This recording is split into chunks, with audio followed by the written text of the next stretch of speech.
एक ऐसे प्राणी की कल्पना कीजिए जिसके पंखों की एक फड़फड़ाहट से तीनों लोकों की गति थम जाती है, जिसकी दृष्टि में अग्नि की लपटें हैं और एक झलक मात्र से शत्रु राख हो जाते हैं, जिसके जन्म के समय पृथ्वी, स्वर्ग और पाताल में भूकंप आया, जिसने स्वर्ग पर आक्रमण किया, इंद्र के वज्र को झेला, देवताओं की सेना को पराजित किया और अमृत कलश चुराकर भी अमर हो गया बिना एक बूंद अमृत पिए। ये कोई साधारण पक्षी नहीं, ये है गरुड़, पक्षीराज, सुपर्ण, विष्णु का वाहन, नागों का शाश्वत शत्रु और धर्म रक्षा का जीवित प्रतीक। गरुड़ की कथा केवल शक्ति, वेग और युद्ध की नहीं, ये मातृभक्ति, निस्वार्थता, प्रतिज्ञा पालन, धैर्य, विवेक और ब्रह्मांडीय संतुलन का महाकाव्य है। उनके स्वर्ण देह, लाल पंख, बाज के समान तीक्ष्ण नखचंचू, अनंत शक्ति और दिव्य तेज ने उन्हें लोक परलोक दोनों में अद्वितीय बना दिया। आइए इस रहस्यमय, रोमांचक और दिव्य कथा की गहराइयों में उतरें, जहाँ हर मोड़ पर आश्चर्य, हर पल में संघर्ष और हर निर्णय में धर्म का संदेश है। ये कथा कलयुग से बहुत पहले सतयुग या त्रेता युग के प्रारंभ में सप्तर्षियों में से एक महान कश्यप ऋषि से शुरू होती है। कश्यप प्रजापति दक्ष के पुत्र थे और संपूर्ण सृष्टि में जीवन प्रसार के लिए जिम्मेदार थे। कश्यप की अनेक पत्नियां थीं। उनमें से अदिति देवताओं की माता, दिति दैत्यों की माता, दनु दानवों की माता, कद्रु नागों की माता, विंता पक्षियों की माता और अन्य। कश्यप संतान की इच्छा रखते थे और इस उद्देश्य से उन्होंने एक भव्य यज्ञ का आयोजन किया। ये यज्ञ अत्यंत विशाल और महत्वपूर्ण था। सभी देवता, ऋषि, गंधर्व और दिव्य शक्तियां आमंत्रित थीं। यज्ञ के लिए विशाल मात्रा में समिधा, काष्ठ और लकड़ी की आवश्यकता थी, क्योंकि यज्ञ अग्नि को निरंतर जलाए रखना आवश्यक था। कश्यप ने सभी आमंत्रितों से अनुरोध किया कि वे यज्ञ के लिए लकड़ी एकत्र करें। इंद्र, स्वर्ग के राजा, वज्रधारी, देवताओं के नायक, अपनी शक्ति और गर्व में चूर होकर एक विशाल लकड़ी का गट्ठर उठाकर चल पड़े। इंद्र इतने अहंकारी थे कि वे अपनी शक्ति का प्रदर्शन करना चाहते थे। मार्ग में उन्होंने वालखिल्य ऋषियों को देखा। ये 60,000 अंगूठे के आकार के सूक्ष्म ऋषि थे, जो अत्यंत तपस्वी और सिद्ध थे। वे एक छोटी सी लकड़ी की पत्ती को लेकर संघर्ष कर रहे थे, वो भी अधोमुख तपस्या की अवस्था में, अर्थात वे उल्टे लटके हुए थे और अपने तप की शक्ति से लकड़ी ले जाने का प्रयास कर रहे थे। रास्ते में एक पानी का गड्ढा था, जिसमें एक गाय का खुर चिन्ह भरा था और वालखिल्य ऋषि उसे पार नहीं कर पा रहे थे। इंद्र ने उनकी दुर्दशा देखी, किंतु अपने अहंकार और घमंड के कारण उन्होंने उनकी सहायता नहीं की, बल्कि वे उनके ऊपर से ही निकल गए और कुछ लकड़ियों को पैरों तले रौंदते हुए आगे बढ़ गए। ये अपमान वालखिल्य ऋषियों के लिए असह्य था। वालखिल्यों ने तुरंत एक नए, अधिक शक्तिशाली इंद्र की सृष्टि के लिए यज्ञ आरंभ किया। उनका संकल्प था एक ऐसा इंद्र जो वर्तमान इंद्र से अनंत गुना अधिक बलवान, तेजस्वी, न्यायप्रिय और विनम्र होगा, जो देवताओं और ऋषियों का सम्मान करेगा। वालखिल्य ऋषि अत्यंत सिद्ध थे, वे जो ठान ले वो पूर्ण कर सकते थे। इंद्र भयभीत हो गए। इंद्र ने तुरंत कश्यप के पास जाकर विनती की और क्षमा मांगी। कश्यप ने वालखिल्यों को समझाया और एक मध्य मार्ग प्रस्तुत किया। इंद्र का अपराध क्षमा करें, हमारा संकल्प नहीं रुकेगा। ये नया इंद्र पक्षियों का राजा होगा, देवताओं का नहीं। वो इंद्र के समान शक्तिशाली होगा। वालखिल्य ऋषि सहमत हो गए और उन्होंने आशीर्वाद दिया कि ये दिव्य संतान कश्यप की पत्नी विंता के गर्भ से उत्पन्न होगी। एक ऐसा पक्षी जो इंद्र के समान शक्तिशाली, स्वाधीन, निर्भीक और धर्म रक्षक होगा। कश्यप की 2 पत्नियां थीं, कद्रु और विंता, दोनों दक्ष प्रजापति की पुत्रियां और परस्पर बहनें। एक दिन यज्ञ के बाद कश्यप ने दोनों से पूछा कि वे किस प्रकार की संतान चाहती हैं। कद्रु ने कहा, मुझे 1000 नागपुत्र चाहिए, जो शक्तिशाली, विषधर और अमर हों। मुझे केवल 2 पुत्र चाहिए, किंतु वे इतने शक्तिशाली हों कि कद्रु के समस्त पुत्रों के बराबर हों। कश्यप ने दोनों को आशीर्वाद दिया और ध्यान के लिए वन चले गए। कालांतर में कद्रु ने 1000 अंडे दिए और विंता ने 2। दोनों ने उन्हें गर्म, आर्द्र स्थान पर रखा और 500 वर्षों तक प्रतीक्षा की। 500 वर्षों के बाद कद्रु के अंडों से एक एक करके 1000 नाग निकले। वासुकी, तक्षक, शेषनाग, कालिया और अन्य सभी महानाग। किंतु विंता अधीर हो गई। उसे लगा कि उसके अंडे कभी नहीं फूटेंगे। उसने एक अंडा तोड़ दिया। उसमें से अरुण निकला। वो आधा विकसित था, उसका निचला शरीर अविकसित था। अरुण प्रातःकालीन सूर्य के समान लाल था, किंतु मध्याह्न सूर्य जितना तेजस्वी नहीं। अरुण ने अपनी माता को शाप दिया, माँ, तुमने मुझे अधूरा जन्म दिया। इसके फलस्वरूप तुम 500 वर्षों तक कद्रु की दासी बनोगी, जब तक तुम्हारा दूसरा पुत्र तुम्हें मुक्त नहीं करेगा। यदि तुम दूसरे अंडे में धैर्य रखोगी तो तुम्हारा दूसरा पुत्र ब्रह्मांड का सबसे शक्तिशाली प्राणी होगा। ये कहकर अरुण सूर्यदेव का सारथी बनने स्वर्ग चला गया। आज भी सूर्योदय के समय जो लाल रंग दिखाई देता है वो अरुण की उपस्थिति है। विंता ने धैर्य रखा और दूसरे अंडे की प्रतीक्षा की। इसी बीच एक दिन कद्रू और विंता दोनों बगीचे में घूम रही थी। उन्होंने दूर से एक श्वेत अश्व को देखा जो आकाश में दौड़ रहा था। ये उच्चैश्रवा था, समुद्र मंथन से उत्पन्न दिव्य अश्व जो अत्यंत तेज और सुंदर था। कद्रू ने कहा, उस घोड़े की पूंछ काली है। विंता ने कहा, नहीं, वो पूर्णतः श्वेत है। कद्रू ने दाव लगाया। पूंछ काली है। मैं कहती हूँ उसकी पूंछ काली है। यदि पूंछ काली है तो तुम 500 वर्षों तक मेरी दासी बनोगी। यदि श्वेत है तो मैं तुम्हारी दासी बनूंगी।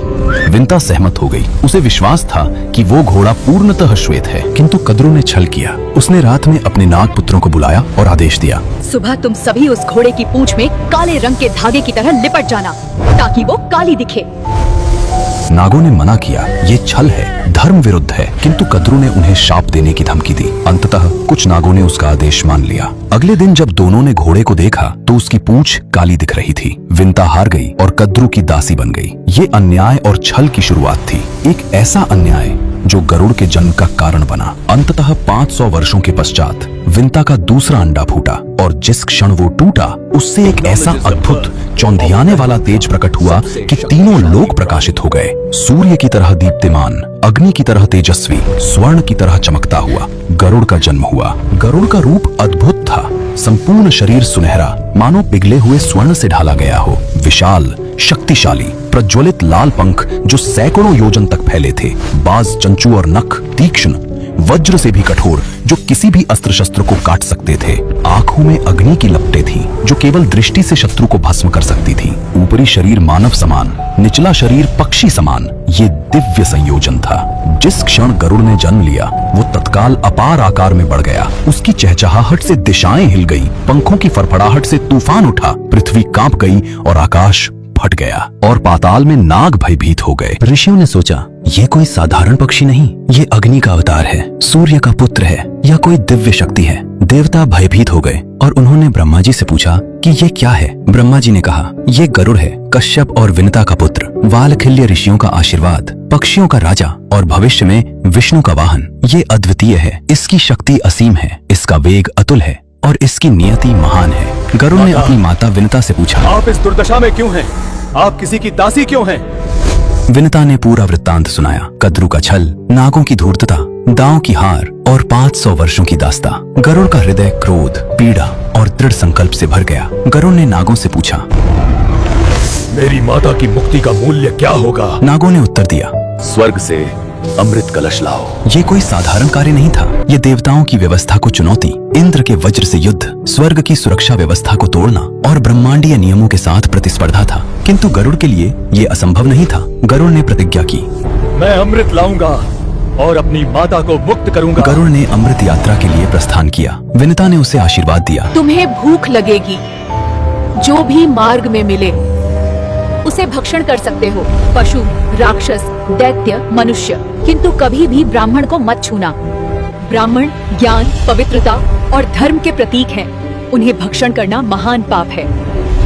गरुड़ ने माता की आज्ञा स्वीकार की। पहले गरुड़ ने एक द्वीप पर निषाद मछुआरों की एक जाति का भक्षण किया। ये लोग कठोर, हिंसक और धर्म विरुद्ध थे, इसलिए गरुड़ ने उन्हें खा लिया, किंतु उसकी भूख शांत नहीं हुई। इसके बाद गरुड़ ने एक विशाल और प्रतिशोधी हाथी और कछुए की जोड़ी का शिकार किया। ये दोनों अत्यंत विशाल थे। हाथी सैकड़ों हाथ लंबा और कछुआ विशाल झील के समान। ये दोनों परस्पर शत्रु थे और लड़ रहे थे। गरुड़ ने दोनों को अपने पंजों में पकड़ लिया और हाथी कछुए को भक्षण किया। अब वो स्वर्ग की ओर बढ़ा, पूर्ण शक्ति, संकल्प और आशीर्वाद के साथ। जैसे ही गरुड़ स्वर्ग की ओर बढ़ा, आकाश में अशुभ संकेत प्रकट होने लगे। देवता भयभीत हो गए। उन्होंने अपने गुरु बृहस्पति से पूछा, ये क्या हो रहा है? क्या कोई महान आपदा आने वाली है? बृहस्पति ने कहा, ये गरुड़ है, महान पक्षी, विंता और कश्यप का पुत्र, वालखिल्य ऋषियों का आशीर्वाद। वो अपराजेय है, उसकी शक्ति असीम है, उसका वेग अतुल है और अमृत की सुरक्षा को दोगुनी करनी चाहिए। इंद्र ने तुरंत देवताओं को एकत्रित किया। उन्होंने अमृत के चारों ओर सुरक्षा व्यवस्था कड़ी कर दी। देवताओं ने शक्तिशाली शस्त्र धारण किए जिन्हें असुर भी नहीं झेल सकते थे। गरुड़ स्वर्ग के द्वार पर पहुंचा। उसका विशाल रूप देखकर देवता सिहर गए। गरुड़ का आकार इतना विशाल था कि उसकी परछाई स्वर्ग को ढक देती थी। सबसे पहले स्वर्ग के वास्तुकार और शिल्पी विश्वकर्मा ने उसे चुनौती दी। गरुड़ ने एक ही वार में उसे परास्त कर दिया। इसके बाद गरुड़ ने अपने पंखों को तीव्रता से फड़फड़ाया और एक विशाल धूल का बादल उत्पन्न किया। ये धूल इतनी घनी थी कि देवताओं की आंखें अंधी हो गईं। वे कुछ भी देख नहीं पा रहे थे। इंद्र ने वायुदेव को बुलाया और कहा, हे वायुदेव, कृपया इस धूल को हटा दें। वायु ने अपनी शक्ति से आकाश को साफ किया, किंतु तब तक गरुड़ ने देवताओं को पराजित करना शुरू कर दिया था। गरुड़ का रूप इतना भयावह था कि उसके नख से देवता फट जाते थे, उसकी चोंच से टूट जाते थे, उसके पंजों से कट जाते थे। गरुड़ ने स्वर्ग की संपूर्ण सेना को पराजित कर दिया। किसी भी देवता में गरुड़ का सामना करने की शक्ति नहीं थी। अंततः गरुड़ उस कक्ष में पहुंचा जहां अमृत सुरक्षित रखा था, किंतु अमृत तक पहुंचना अभी भी असंभव था। 3 घातक बाधाएं थीं। अमृत के चारों ओर एक विशाल अग्नि दीवार थी जो निरंतर प्रज्वलित थी। ये अग्नि इतनी तीव्र थी कि कोई भी प्राणी उसके पास नहीं जा सकता था। गरुड़ ने अपना रूप बदला। वो 90 मुख और 90 सिर वाला विशाल रूप धारण कर नदियों, झीलों, समुद्रों और वर्षा से जल एकत्र किया। उसने अपने 90 मुखों से एक साथ जल की धाराएं छोड़ी और उस अग्नि को बुझा दिया। अग्नि के पीछे एक तीक्ष्ण इस्पाती चक्र था जो अत्यंत तीव्र गति से घूम रहा था। इसका उद्देश्य किसी भी अमृत चोर को काट डालना था। गरुड़ ने अद्भुत चतुराई दिखाई। उसने अपना आकार सूक्ष्म कर लिया, मानो एक कीट हो, और चक्र के बीच से निकल गया। अंतिम बाधा थी 2 विशाल नाग जिनकी आंखें विष की ज्वालाओं से भरी थीं। वे अमृत की अंतिम रक्षा पंक्ति थे। गरुड़ ने अपने पंखों से धूल उड़ाकर नागों को अंधा कर दिया। फिर उसने एक ही वार में उनके सिर काट दिए। मार्ग अब पूर्णतः स्वच्छ था। गरुड़ ने अमृत कलश उठा लिया। इसी क्षण भगवान विष्णु प्रकट हुए। वे गरुड़ की अपार शक्ति, निस्वार्थता, मातृभक्ति और दृढ़ संकल्प से अत्यंत प्रभावित थे। भगवान विष्णु ने कहा, गरुड़, तुमने स्वर्ग को पराजित किया, अग्नि को बुझाया, चक्र को पार किया और नागों को मारा, किंतु तुमने अमृत को स्पर्श तक नहीं किया। ये असाधारण है। मांगो, तुम्हें क्या चाहिए? गरुड़ ने 3 वरदान मांगे। हे प्रभु, मुझे अमरता चाहिए, किंतु मैं अमृत नहीं पीना चाहता। मुझे जीवन में कभी भी रोग न हो। मैं सदा आपके ध्वज पर, आपके ऊपर रहूं। विष्णु ने सहर्ष स्वीकार किया। उन्होंने गरुड़ को अमरता प्रदान की, बिना अमृत के। ये ब्रह्मांड का एकमात्र उदाहरण है जहाँ कोई प्राणी बिना अमृत पिए अमर हुआ। हे प्रभु, मैं आपका वाहन बनने का सम्मान चाहता हूँ। विष्णु ने स्वीकार किया। इस प्रकार गरुड़ विष्णु का दिव्य वाहन और ध्वज बना, धर्म रक्षा का चिरस्थायी प्रतीक। गरुड़ अमृत कलश लेकर पृथ्वी की ओर उड़ा। मार्ग में इंद्र ने उसे रोका। इंद्र ने कहा, गरुड़, तुम स्वर्ग का अमृत नहीं ले जा सकते। गरुड़ ने उत्तर दिया, इंद्र, मैं अपनी माता की मुक्ति के लिए ये ला रहा हूँ। यदि तुम रोकना चाहते हो तो रोको। इंद्र ने वज्र से प्रहार किया, किंतु वज्र गरुड़ को कोई हानि नहीं पहुंचा सका। वो केवल एक पंख को छू गया। गरुड़ ने इंद्र का सम्मान किया, क्योंकि वज्र महान ऋषि दधीची की हड्डियों से बना था और दधीची ने अपना शरीर त्याग कर देवताओं की सहायता की थी। गरुड़ ने सम्मान पूर्वक एक पंख गिरा दिया। इंद्र अचंभित हुए। उन्होंने पूछा, तुम इतने शक्तिशाली हो, फिर भी तुमने अमृत पिया नहीं, क्यों? गरुड़ ने उत्तर दिया, मैं केवल अपनी माता की मुक्ति के लिए ये ला रहा हूँ। नागों को अमृत मिलना उचित नहीं है, किंतु मैं अपनी प्रतिज्ञा से बंधा हूँ। इंद्र और गरुड़ ने एक योजना बनाई। गरुड़ अमृत नागों के सामने रखेगा। गरुड़ नागों से कहेगा कि पहले स्नान करके शुद्ध हो जाएं। जब नाग स्नान करने जाएंगे, इंद्र या उनका पुत्र जयंत अमृत वापस ले लेगा। दोनों ने परस्पर सम्मान और मित्रता स्थापित की। गरुड़ पृथ्वी पर लौटा और अमृत कलश नागों के सामने रख दिया। गरुड़ ने कहा, ये रहा अमृत, किंतु पहले स्नान कर शुद्ध हो जाओ, फिर इसे ग्रहण करना।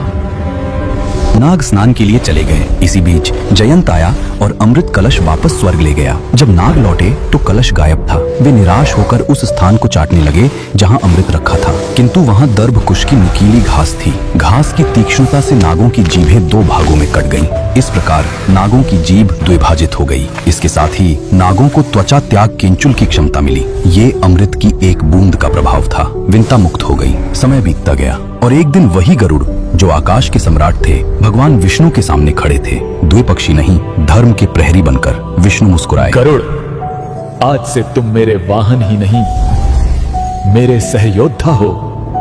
और उस क्षण से लेकर आज तक दर्शन में, मूर्तियों में, मंदिरों में विष्णु के साथ गरुड़ का जोड़ा कभी नहीं टूटा। कृष्ण के ध्वज पर जो स्वर्ण पक्षी लहराता था, वो भी गरुड़ ही थे, धर्म का झंडा। गरुड़ पुराण की कथा भी इसी बंधन से शुरू होती है। विष्णु और गरुड़ के बीच होने वाला संवाद, जहाँ विष्णु जीवन, मृत्यु और कर्म का रहस्य प्रकट करते हैं। गरुड़ पूछते हैं, प्रभु, मनुष्य मरने के बाद कहाँ जाता है?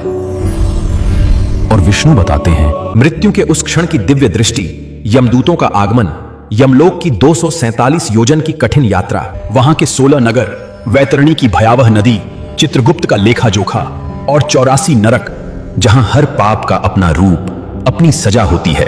गरुड़ ये सब सुनते गए और अंत में समझ गए कि जीवन सिर्फ शरीर नहीं, कर्म है, चरित्र है, विचार है। पर गरुड़ की कथा का सबसे गहरा अध्याय नागों से उनका वैर। ये कोई साधारण दुश्मनी नहीं थी, ये दो शक्तियों का संघर्ष था, अंधकार और प्रकाश का, विष और अमृत का, भूमि और आकाश का। नाग धरती से जुड़े, रेंगते हुए, गरुड़ आकाश में मुक्त, दोनों ब्रह्मांड के संतुलन के लिए जरूरी। एक पक्ष नीचे ले जाता, दूसरा ऊपर उठाता, और कभी कभी भगवान शांति भी करवा देते, जैसे बुद्ध ने एक बार किया। लेकिन संतुलन बना रहे, ये नियति है। गरुड़ की गाथा सिर्फ धार्मिक नहीं, सांस्कृतिक भी है। आज भी कई देश गरुड़ को अपने राष्ट्रीय प्रतीक के रूप में मानते हैं। भारत के योद्धा गरुड़ कमांडो, इंडोनेशिया का राष्ट्रीय चिन्ह, थाईलैंड की राजमुद्रा, नेपाल की मुद्रा, सब जगह एक ही छवि, दो पंख फैलाए, शक्ति और संरक्षण का प्रतीक गरुड़। लेकिन अगर उनकी कहानी का सार पूछो तो वो ताकत या उड़ान नहीं, वो है माँ। गरुड़ की हर लड़ाई, हर बलिदान, हर परीक्षा सिर्फ एक कारण से हुई,